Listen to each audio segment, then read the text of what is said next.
Hai teman-teman, kembali lagi bersama saya ya di channel Rigo Official. Kali ini saya akan membuat video terkait dengan pertanyaan-pertanyaan teman-teman yang ada di channel saya, yang ada di kolom komentar, bahwa banyak yang menanyakan apa sih bang keuntungan daripada kandang baterai daripada kandang koloni. Jadi kedua hal ini sangat berbeda. Nah, dulu saya pernah membuat video hal ini ya. Di awal-awal saya membuat channel, saya membuat tentang keunggulan dan kekurangan daripada kandang baterai. Saya ulas secara lengkap di sana. Namun sekarang karena video itu tenggelam ke bawah, jadi jarang kelihatan. Nah, sekarang saya akan meremake kembali video itu dan memberikan informasi terkait dengan keunggulan dan keuntungan daripada kandang baterai ketimbang kandang koloni yang ada di samping saya. Jadi buat teman-teman yang baru datang, silahkan dipencet dulu tombol subscribe-nya.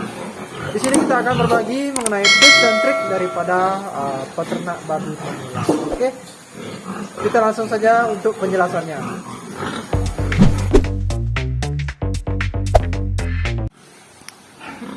Baik teman-teman, ini saya menggunakan kamera belakang ya, agar mudah menjelaskan kepada teman-teman keunggulan dan kekurangan dari kandang baterai dan juga keunggulan dan kekurangan daripada kandang koloni ini ya teman-teman. Jadi saya akan jelaskan satu persatu, semoga dapat dipahami. Simak terus videonya, jangan setengah-setengah, simak terus sampai akhir ya teman-teman. Nah, yang pertama kita mulai dari kandang baterai ya, karena ini adalah kandang yang sifatnya modern lah, terbuat dari besi ya, besi ulir ini teman-teman, ukuran 12 yang dilas dan kemudian dicat dengan anti karat teman-teman, dan dicat lagi dengan cat warna hitam. Jadi besinya aman daripada karat teman-teman. Jadi setiap hari kita menyiram, menyemprot dan mencuci babi tidak karatan. Pertama adalah ini kandang baterai merupakan kandang yang modern ya menurut saya. Jadi ini adalah kandang yang modern. Kenapa saya sebut modern? Karena terbuat dari besi yang dirangkai sedemikian rupa dan membuat lorong-lorong bagi babi menjadi berjejeran dan tidak bisa kemana-mana babinya. Jadi buat makan, tidur, makan lagi, tidur lagi, jadi mantap. Nah, kedua kita bahas keunggulan. Jadi keunggulan daripada kandang baterai ini teman-teman, pertama babi tidak banyak bergerak. Nah, jadi babi yang tidak banyak bergerak itu akan membuat babi itu tidak banyak mengeluarkan energinya, jadi menyimpan tenaganya menjadi lemak gitu, bahasa ilmiahnya mungkin ya kayak gitu. Kemudian yang kedua, proses pemandian atau pembersihan kotorannya itu sangat cepat teman-teman. Kenapa saya bilang sangat cepat? Tapi ini didukung juga ya oleh air yang kencang. Kencang sih tidak sekencang-kencang amat.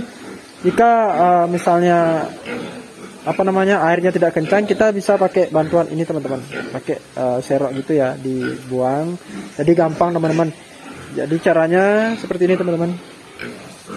Ini dari sini kan gitu, digret gituin, jatuh dia langsung ke tempat pembuangan kotorannya teman-teman. Jadi proses pembersihan kotoran menjadi mudah pakai kandang baterai. Kemudian yang kedua, pemberian makan.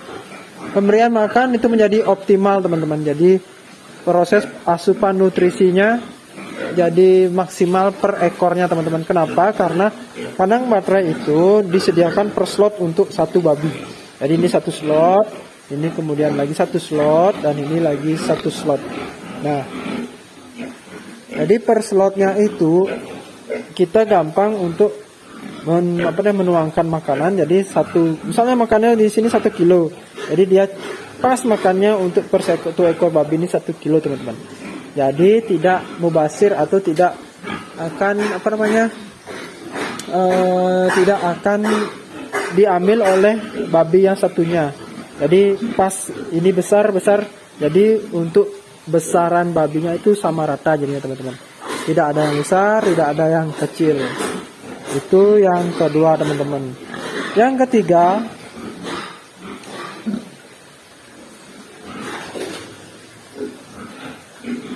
efisiensi waktu teman-teman. Jadi kita saat memberikan makan, mencuci atau memandikan babinya itu sangat gampang. Kenapa? Karena dia akan diam dalam satu slot ini teman-teman. Jadi saat menyemprot babinya, saat mandi itu jadi gampang. Jadi tidak akan dia tuh lari-lari kayak di kandang koloni teman-teman, lari-lari. Itu nggak mungkin dia seperti itu. Dan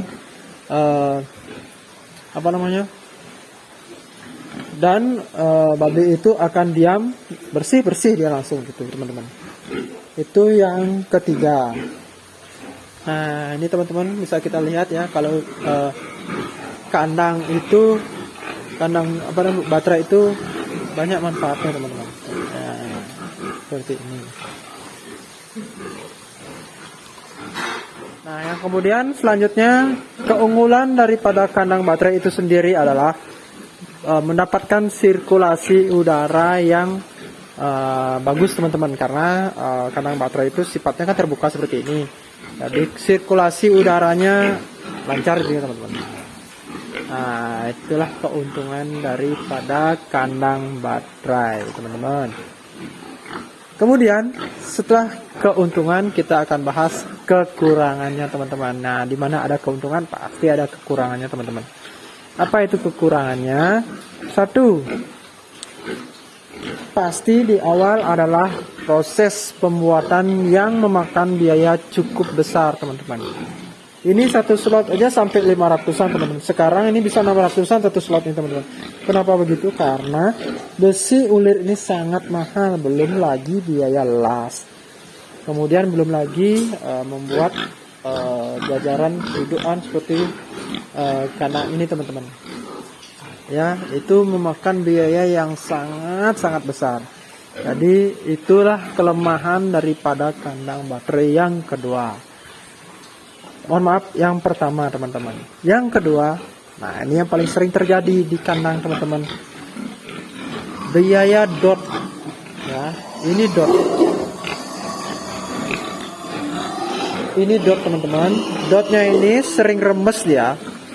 Jadi saat pemberian makan itu sering makanannya hanyut teman-teman. Dia hanyut sampai belum habis dimakan dia sudah hanyut. Nah ini dotnya sering remes dan jatuh ke tempat makannya. Itu hal kedua yang paling kurang di kandang baterai ya teman-teman.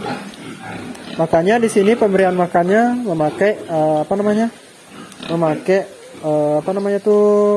makan kering atau pakan tidak basah ya teman-teman. Soalnya kenapa? Kalau kita campur makannya jadi makan basah, dia akan lari teman-teman, langsung kayak lumpur gitu ya jadinya babinya tidak mau dimakan, mubazir teman-teman, biaya pakan jadi sia-sia. Jadi di sini dikasih pakan kering.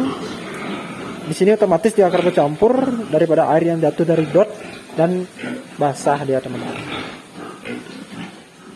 Jadi itu yang kedua.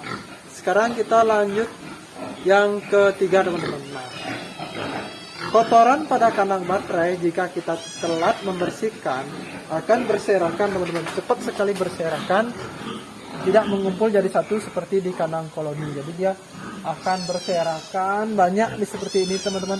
Banyak sekali dia kumpul, dan jika kita terlambat membersihkan akan menyebabkan bau yang sangat tajam teman-teman. Jadi baunya tuh menyebar kemana-mana. Memang sirkulasinya bagus, cuma kita harus rutin membersihkan kandang baterai ini, baik itu pagi, siang kalau sempat, dan juga sore teman-teman. Jadi harus ya rutin-rutin lah kita membersihkan.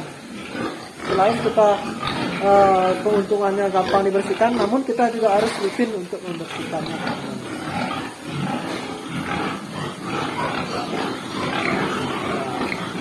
Jadi itu ya teman-teman, kekurangan daripada kandang baterai. Sedikit sih daripada keuntungannya yang banyak.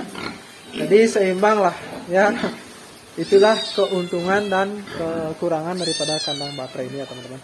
sekarang lanjut ke kandang koloni. Ya, sebagian besar teman-teman semua pasti menggunakan kandang koloni daripada kandang baterai seperti di belakang saya, teman-teman. Sekarang kita langsung ke kandang koloninya ya.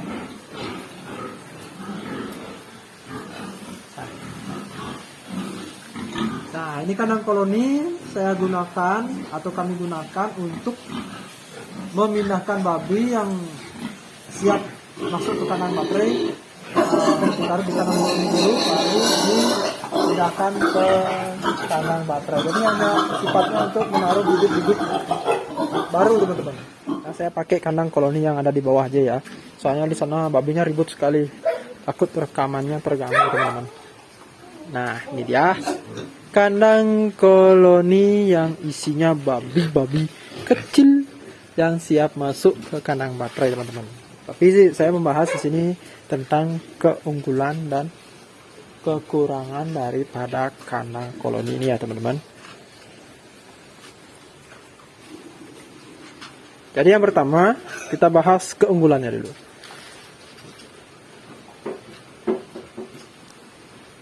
Yang pertama adalah biaya kos yang sangat murah, teman-teman.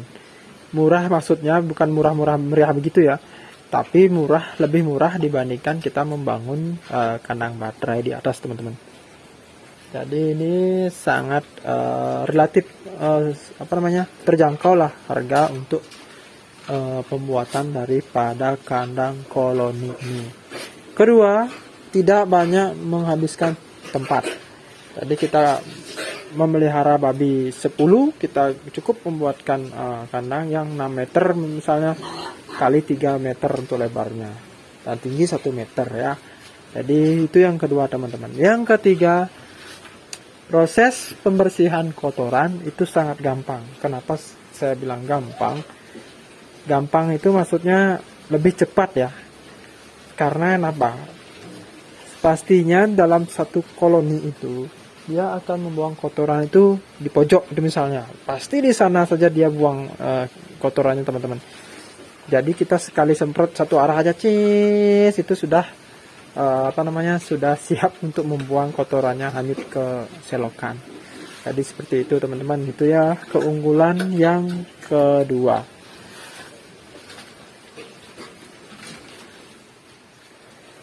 Nah, jadi itu menurut saya keunggulan daripada kandang koloni ini ya, teman-teman. Jadi untuk kekurangannya sekarang, kekurangan daripada kandang koloni ini ya, karena sifatnya dia bergerombol. Jadi ini saya contohkan yang kecil-kecil ya. Biarpun kecil, biarpun besar itu sama saja, teman-teman. Jadi karena sifatnya itu bergerombol ya, jadi sering babi itu bertengkar, teman-teman. Nah, itu poin pertama untuk kandang koloni. Apalagi yang beda indukan seperti ini, teman-teman, banyak. Jadi, wah, cek bertengkar habis sampai berdarah-darah, teman-teman. Itu yang kedua. Pertama, maaf. Yang kedua adalah saat dia dimandikan ataupun dia bermain dengan teman-temannya, dia akan lari ke sana kemari, apalagi kalau kayak gini lokasinya itu luas sekali seperti ini. Kadang-kala babi itu bisa cedera, teman-teman. Banyak saya dapati di sini terutama babinya itu keseleo terkilir. Jadi babinya tidak bisa bangun dan kemudian dia sakit karena dia tidak mau makan, jadinya meninggal ya, mati dia. Jadi rugi. Itu yang kedua. Yang ketiga, saat pemberian makan, teman-teman. Nah, saat pemberian makan ini yang paling utama. Kita memberikan makan di kandang koloni itu pasti berebutan, teman-teman. Jadi kadang pasti itu setidaknya di sini karena sudah 3 periode naruh babi di kandang koloni. Itu ada babi yang besar, kemudian yang banyak dapat makan dia besar, yang tidak dapat makan karena diganggu oleh yang besar itu, jadinya dia kecil sendirinya, teman-teman. Contohnya yang mana ya? Ya, ini ada kok contohnya. Nah, ini dia contohnya. Padahal ini satu indukan dan sama besar. Nah, itu dia, teman-teman. Nah ini kecil ya dibandingkan yang lain kan. Nah karena dia proses makannya itu tidak optimal teman-teman. Jadi dia berebutan memakan daripada di sini. Di sini aja dia nublok, yang kecil nggak ada dia dapat kebagian. Jadi itu kekurangan daripada kandang koloni ini teman-teman.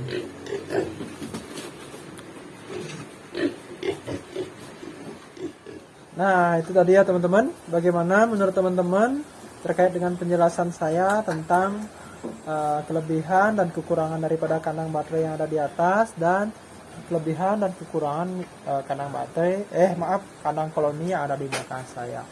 Semoga apa yang saya jelaskan tadi dapat dimengerti dan teman-teman bisa menambah wawasan. Saya hanya memberikan perbandingan secara singkat terkait dengan kelebihan dan kekurangannya.